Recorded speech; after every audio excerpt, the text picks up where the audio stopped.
кој би можел да одговори на тоа прашање. Едно време имаше многу популарна серија Twilight Zona, така да ние секој ден имаме по некакво такво изненадување од владеечкава гарнитура.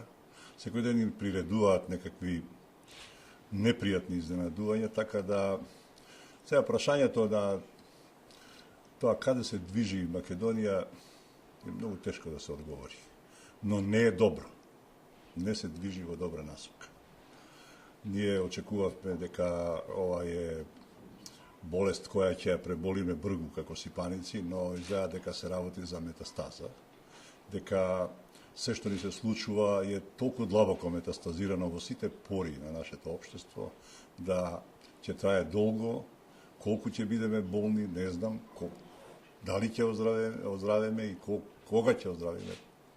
Тешко е да одговорам на тоа прашање. Јас не сакам да лажам.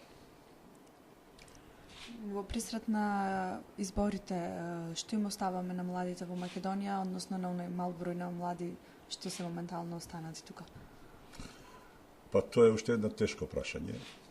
Сега, да го поставиш тоа прашање, што им оставаме на младите, кога знаеме дека е евидентирани се 500-600 илјади млади заминати, а јас не сум сретнал млад човек кој што не се подготува да замине од овде, тогаш е многу тешко исто така да одговориш на тоа прашање.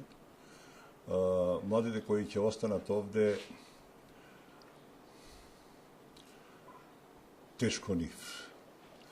Ќе наследат долгови, ќе наследат поделено општество, ќе наследат сиромаштија, така да е разбирливо тоа што секој од нив сонува да замине од овде, да го проживе тој живот кој што му е дарба, подарен му е и треба да го проживее најдобро што може. А тие 10 години кога ги поставува темелите на својот живот се од 20-25 до 30-35, тогаш луѓето заминуваат од овде, бидејќи гледаат дека немаат иднина. Нити се мажат, нити се женат, ниту се раѓаат деца. Наистина е страшно. Немам совет за младите.